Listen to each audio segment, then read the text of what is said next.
Namun kalian, sekarang adalah saat bagi kita untuk sama-sama berjuang untuk bangsa, betul? Kau pikir saya berjuang untuk diri saya sendiri?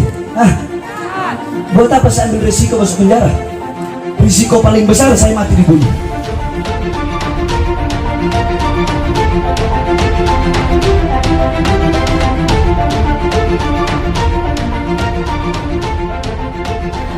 Saudara-saudara sekalian yang dimuliakan oleh Allah Subhanahu wa taala, dalam kitab Khawashi Syarwani ala Tuhfatil Muhtaj, kitab Khawashi Syarwani adalah hasyiah daripada kitab Tuhfatul Muhtaj Al-Imam Ibnu Hajar Al-Haytami.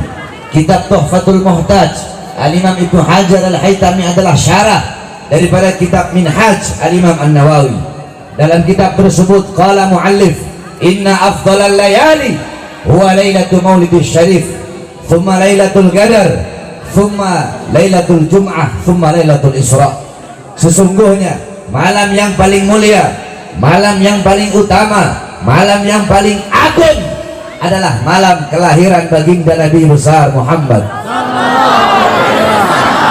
Setelah malam kelahiran Nabi, baru malam Lailatul Qadar. Setelah malam Lailatul Qadar, baru malam Jumat. Pertanyaannya, kenapa malam Maulid, kenapa hari kelahiran Nabi lebih utama, lebih mulia, lebih agung daripada Lailatul Qadar? Padahal Lailatul Qadar adalah malam turunnya malaikat, malam turunnya Jibril, malam turunnya Quran, malam yang lebih utama daripada 1000 bulan. Tapi kenapa malam kelahiran Nabi lebih utama, lebih mulia, dan lebih agung daripada Lailatul Qadar? Al-Imam Al-Qastallani dalam kitabnya, beliau mengatakan, beliau menjelaskan bahwasanya malam kelahiran Nabi, malam Maulid lebih utama daripada Lailatul Qadar karena 3 sebab, karena 3 perkara. Apa itu? Yang pertama, Lailatul Qadar adalah malam turunnya malaikat, malam adanya malaikat. Sedangkan malam Maulid adalah malam adanya Nabi Muhammad, malam lahirnya Nabi Muhammad. Adanya Nabi, lahirnya Nabi sudah tentu jauh lebih mulia dan lebih utama daripada adanya dan turunnya malaikatnya Allah Subhanahu wa taala. Yang kedua, malam Lailatul Qadar adalah anugerah Allah untuk Nabi Muhammad. Sedangkan malam Maulid adalah malam lahirnya sosok yang diberikan anugerah tersebut. Berarti kalau bukan karena malam kelahiran Nabi, tidak akan ada yang namanya malam Lailatul Qadar. Bahkan kalau bukan karena maulidnya Nabi, kalau bukan karena kelahiran Nabi, tidak akan ada hari-hari besar yang hari-hari besar yang lainnya dalam Islam. Tidak akan ada Idul Fitri, tidak akan ada Idul Adha, tidak akan ada Nuzulul Quran, tidak akan ada Ramadan, tidak akan ada Fathul Makkah, tidak akan ada Lailatul Qadar, tidak akan ada Isra wal Mi'raj, tidak akan ada Al-Quran, tidak akan ada ilmu, tidak akan ada amal, iman, Islam, takwa. Tidak akan ada itu semua kalau bukan diawali daripada maulid atau kelahiran baginda Nabi besar Muhammad sallallahu alaihi wasallam. Jikalau intisari maulid adalah memuliakan dan mengagungkan kelahiran Nabi Muhammad, maka berarti yang pertama kali zat yang memuliakan dan mengagungkan serta bermaulid kepada Nabi adalah zat Allah Subhanahu wa taala. Kalau intisari maulid adalah mengagungkan dan memuliakan hari lahirnya Nabi, maka Allah yang pertama kali bermaulid, karena Allah lah yang pertama kali memuliakan dan mengagungkan kelahiran baginda Nabi besar Muhammad sallallahu alaihi wasallam. Oleh karenanya kita duduk di sini bersyukur kepada Allah atas lahirnya Nabi Muhammad, sebagaimana Al-Imam Busiri radhiyallahu an dalam Qasidah Muhammadiyahnya beliau katakan, Muhammadun syukruhu fardun alal umami. Muhammad bersyukur dengan adanya beliau, wajib bagi setiap umat untuk bersyukur dengan adanya baginda Nabi besar Muhammad. Oleh karenanya saudara-saudara, di negara Indonesia yang kita cintai ini, kalau udah masuk bulan Maulud, Rabiul Awal, itu sampai Rabiul Akhir, sampai terus Jumadil Awal, Jumadil Akhir, terus tidak berhenti. Kalau udah masuk bulan Maulud, setiap ganggang, setiap ganggang, setiap lorong-lorong, setiap desa, setiap RT RW, setiap kelurahan, setiap desa, setiap camat, setiap wilayah, setiap kota, setiap daerah, dari Sabang sampai Merauke, semua umat Islamnya pasti merayakan maulid Nabi besar Muhammad. Oleh karenanya umat Islam Indonesia menjadi salah satu umat yang dicintai oleh baginda Nabi besar Muhammad SAW. Sebab kenapa? Sebab tidak ada negara di seluruh dunia ini yang lebih banyak ketika bulan Maulid merayakan lahirnya Nabi, merayakan maulidnya Nabi. Tidak ada negara yang lebih banyak merayakan maulid Nabi seperti negara kita, yaitu Negara Kesatuan Republik Indonesia. Akan tetapi saudara-saudara, sayang seribu sayang, sungguh sayang seribu sayang, di negara yang mayoritas muslim, di negara Indonesia yang dimana ini adalah negara demokrasi, negara Indonesia yang dibangun oleh para ulama, negara Indonesia yang tanahnya telah dicuci dengan darah para syuhada, darah para pahlawan, darah para ulama, darah para santri. Di Indonesia kemarin ada satu orang cucu Nabi Muhammad SAW yang dimana ketika beliau sedang membuat beliau memuliakan, mengagungkan hari kelahiran kakeknya, beliau bikin acara maulid Nabi Muhammad untuk berbahagia, untuk bersyukur, untuk bergembira dengan lahir kakeknya, dengan lahirnya Nabi kalian Nabi Muhammad SAW. Beliau membuat acara, malah beliau dipenjara. Siapa beliau? Beliau satu-satunya Habib yang masuk penjara karena merayakan maulid Nabi, dan itu hanya terjadi di Indonesia. Beliau adalah Al-Habib Muhammad Rizik bin Hussein bin Syihab. Saya tanya, ini perbuatan zalim apa tidak?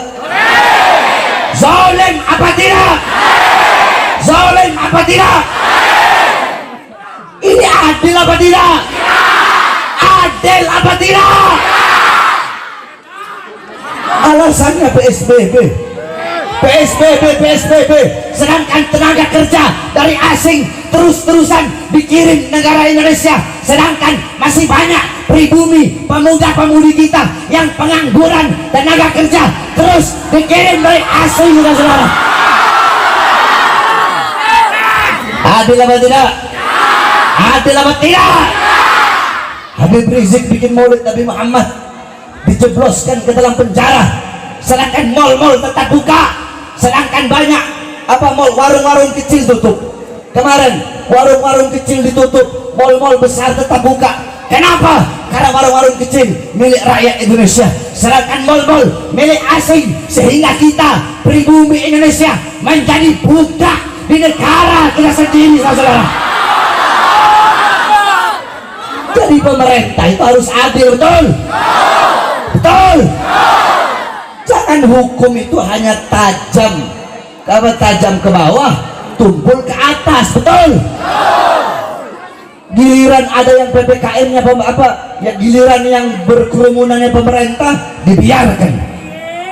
Giliran ulama habaib bikin maulid Nabi, Habib Rizik memasukkan penjara, saudara-saudara.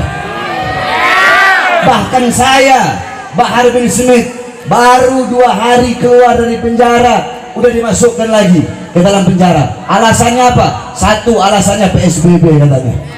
2, alasannya ceramahnya Habib Bahar, ceramah provokasi, ceramah yang meresahkan masyarakat. Saya tanya, engkau semua kalian masyarakat Indonesia, kalian rakyat Indonesia atau bukan? Rakyat atau bukan? Rakyat atau bukan? Masyarakat atau bukan? Kalian sudah dengarkan ceramah saya ketika saya baru keluar kemarin? Dulu yang saya ditahan lagi, saya keluar dari lapas Cibinong, yang ketika saya mengkritik Presiden Jokowi, yang ketika saya kritik dia, kenapa rakyat kecil kau kurung di dalam, tidak kau kasih makan, kau bikin mereka mati kelaparan. Gara-gara itu katanya ceramah meresahkan. Saya tanya, ceramah saya itu bela rakyat apa tidak? Bela rakyat apa tidak? Bela orang susah apa tidak? Bela rakyat miskin apa tidak? Meresahkan apa tidak? Meresahkan apa tidak? Berarti yang resah pemerintahnya. Betul? Masyarakat tidak ada yang resah, rakyat tidak ada yang resah. Orang yang saya bela rakyat kok katanya meresahkan masyarakat, provokasi kebencian. Emang saya suruh siapa? Emang saya suruh jatuhin negara? Saudara-saudara, jangan pernah kalian meragukan kecintaan kami para habaib kepada Negara Kesatuan Republik Indonesia. Cinta kami bukan hanya di mulut, saudara-saudara. Ini kita dibilang radikal, dibilang intoleran. Saudara-saudara sekalian yang dimuliakan oleh Allah Subhanahu wa taala, dalam akidah Ahlus Sunnah wal Jamaah. Saya tanya semua yang ada di sini, Ahlus Sunnah wal Jamaah apa bukan? Aswaja bukan? Aswaja bukan? Kita aswaja. Akidah Asy'ari Maturidi, mazhab Syafi'i. Dalam akidah Ahlus Sunnah wal Jamaah, kita Ahlus Sunnah wal Jamaah haram, dilarang untuk melawan pemerintah yang sah, untuk menjatuhkan pemerintah yang sah. Betul? Yang kita lawan bukan pemerintahnya, tetapi ketidakadilannya. Betul? Kezalimannya. Betul? Kemungkarannya. Betul? Kebijakan-kebijakan kalian yang menyengsarakan rakyat, itu yang kami lawan. Kebijakan-kebijakan kalian yang pro kepada asing, sehingga rakyat merana, kalian hidup kenyang, rakyat kelaparan, kalian hidup senang, rakyat susah. Kalian di masa corona, kalian di masa pandemi, di masa corona, di masa pandemi, kalian tambah kaya, sedangkan rakyat tambah susah. Itu yang akan kami lawan sampai titik darah penghabisan. Siap lawan kezaliman, siap lawan kemungkaran, siap lawan ketidakadilan, siap hancur, siap binasa, siap mati. Allahu Akbar, Allahu Akbar, Allahu Akbar. Ini penista agama dilindungi, betul? Hukum tajamnya ke kanan, tumpul ke kiri. Penista-penista agama karena berada di pihak kekuasaan, walaupun berkali-kali dilaporkan, tidak diproses. Betul? Kenapa? Karena mereka berada di pihak kekuasaan.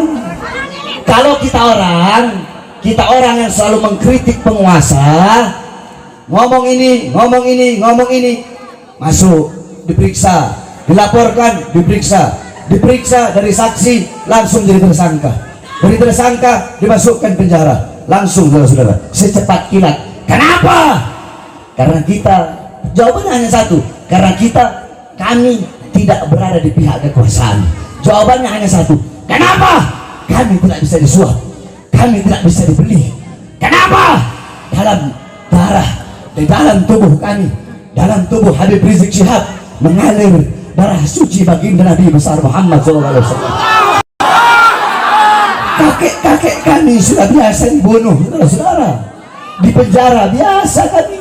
Kami punya kakek-kakek udah biasa dibunuh. Kami punya kakek Sayyidina Ali bin Abi Thalib radhiyallahu anhu, ketika sedang sholat ditikam dari belakang, ditusuk dari belakang, wafat. Kenapa beliau dibunuh? Beliau dibunuh, jawabannya satu, karena beliau yang berada di barisan paling depan untuk melawan para pemerintah yang zalim. Kami punya kakek Sayyidina Hasan radhiyallahu anhu.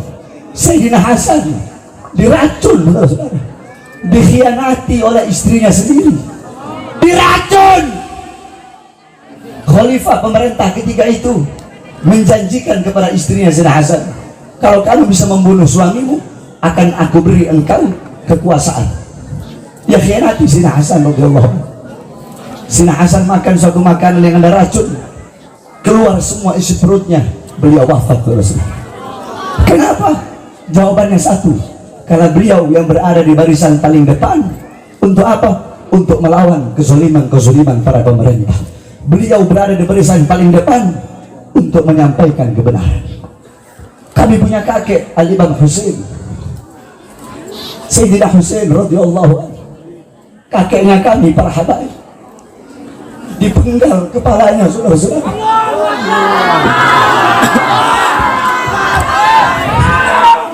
Kepalanya dipenggal. Anak beliau yang masih bayi, Sayyidina Ali al-Asghar, beliau angkat di hadapan para musuh. Beliau berkata, jikalau kalian ingin memerangiku, perangilah aku, tapi jangan perangi anakku yang tidak berdosa. Anakku ini dalam keadaan kehausan. Tidakkah tidak adakah belas kasihan kalian untuk memberi anakku ini minum? Yang diterima bukan minuman, tetapi anak panah, saudara-saudara. Anak panah terkena di leher anak Sayyidina Husain yang ketika itu masih bayi. beliau disembelih kepalanya, ditancapkan di tombak, dipertontonkan. Anak-anak perempuan beliau dirantai, ditawan nenek-nenek kami. Anak beliau Imam Ali Zainal Abidin dimasukkan penjara, saudara-saudara. Itu kakek-kakek kami. Mereka biasa dibunuh, mereka biasa dipenjara. Kenapa? Karena mereka yang berada di barisan paling depan untuk menyampaikan kebenaran, melawan kezaliman, kemungkaran. Mereka tidak pernah tunduk kepada kezaliman para pemerintah. Darah beliau, darah beliau, darah pejuang mereka, darah keberanian mereka mengalir dalam tubuh Habib Rizik, mengalir dalam darah daging kami. Oleh karenanya kami para habaib bersumpah demi Allah, selama kedua mata kami masih terbuka untuk melihat ketidakadilan, untuk melihat kemungkaran, untuk melihat kezaliman, melihat penderitaan rakyat, melihat kesengsaraan rakyat, melihat para ulama dinistakan, maka selama itu juga kami akan tegak berdiri melawan kezaliman. Tidak akan pernah berhenti sampai mati, tidak akan mundur walaupun harus hancur, saudara-saudara. Oleh karena yang saya sampaikan kepada engkau semua, cukup, bangun kalian. Sekarang adalah saat bagi kita untuk sama-sama berjuang untuk bangsa, betul? Berjuang untuk rakyat, betul?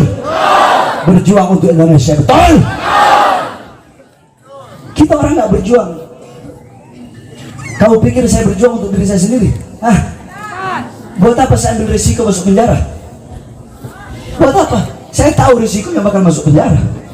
Itu minimal, risiko minimal. Risiko paling besar saya mati dibunuh. Tapi saya ambil risiko itu. Untuk apa? Untuk membela agama kakek saya. Untuk apa?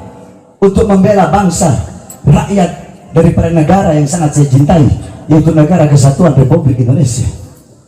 Demi Indonesia, demi Indonesia, demi merah putih, demi Bhinneka Tunggal Ika, demi Pancasila, demi bangsa, demi rakyat.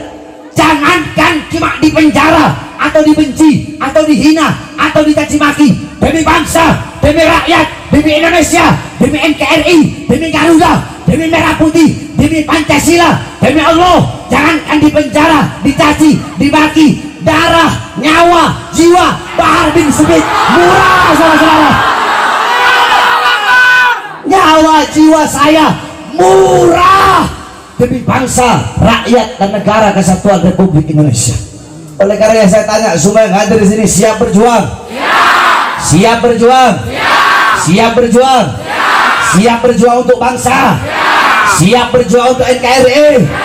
Bagi kita NKRI harga mati, betul? NKRI harga apa?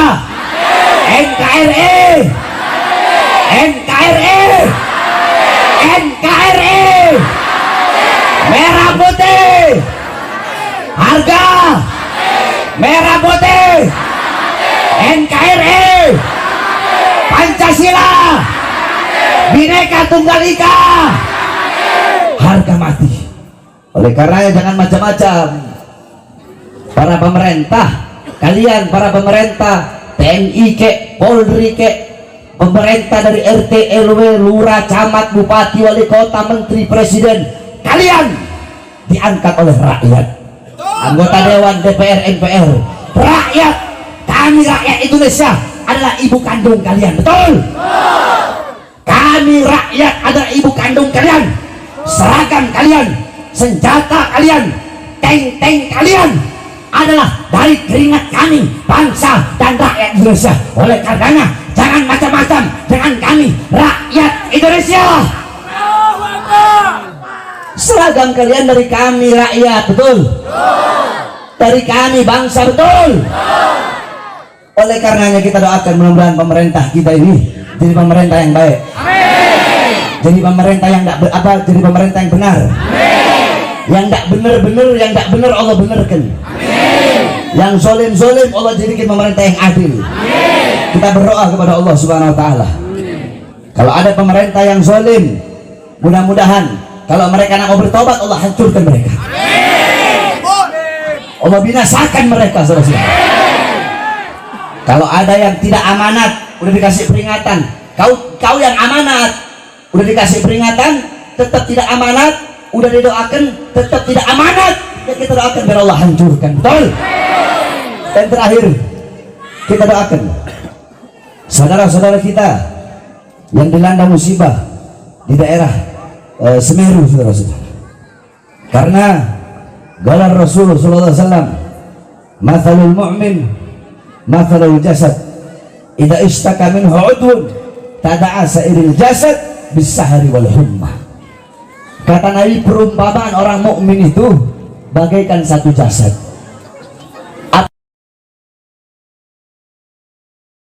Sakit, maka seluruh anggota tubuhnya akan merasakan sakit.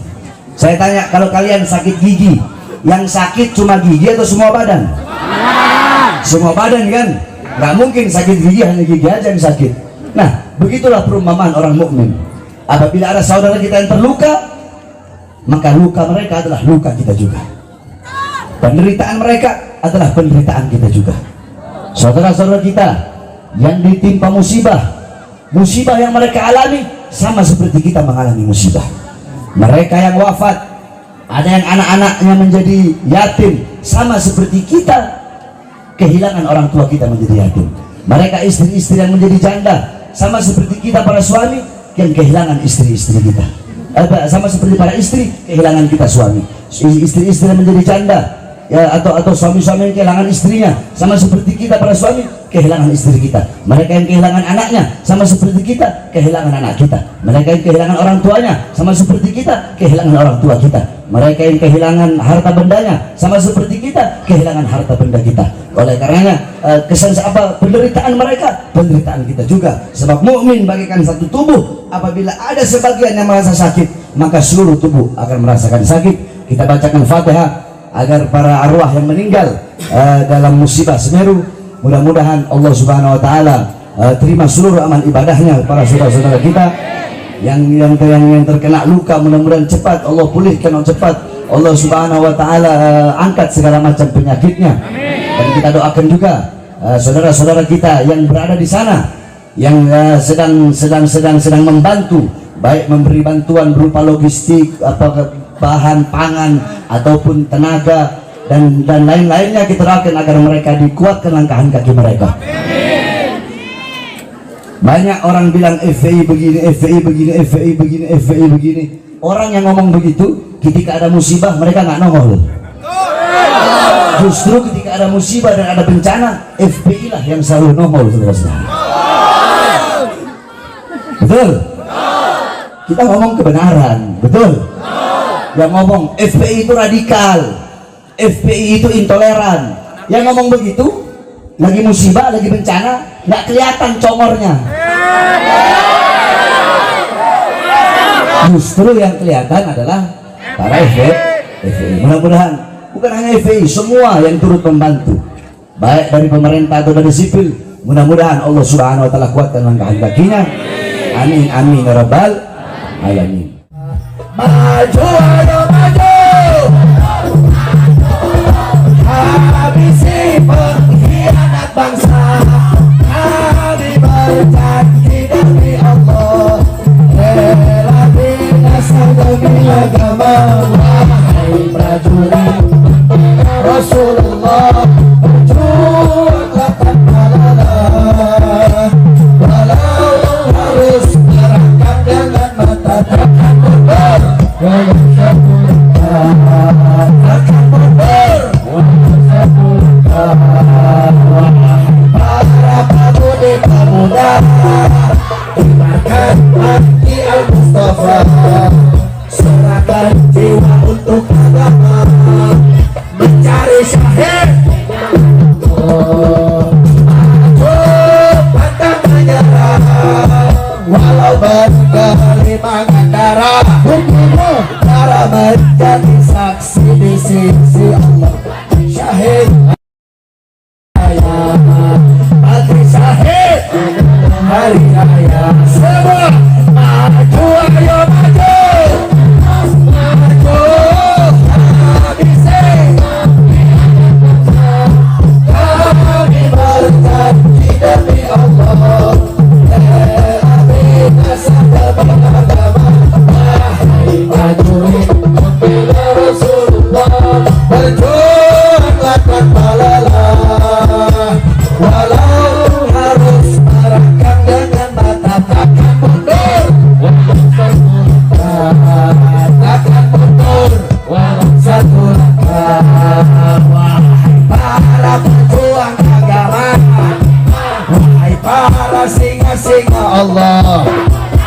musuh sudah di depan mata, kejayaan menanti kita, kejayaan menanti kita. Lebih keras, wahai para pejuang agama, wahai para singa-singa Allah, musuh sudah di depan mata, kejayaan menanti kita, kejayaan semua. Ayo maju, ayo terus habisi hianat bangsa, kami berjanji demi Allah, bela binasa demi agama. Wahai prajurit membela Rasulullah, berjuanglah tanpa lelah, walau harus beranjak dengan berat. Takkan mundur walau satu detak, takkan mundur walau satu detak. Lebih keras semua, prajurit membela Rasulullah, bangkitlah untuk agama, bangkitlah untuk negara, satukan hati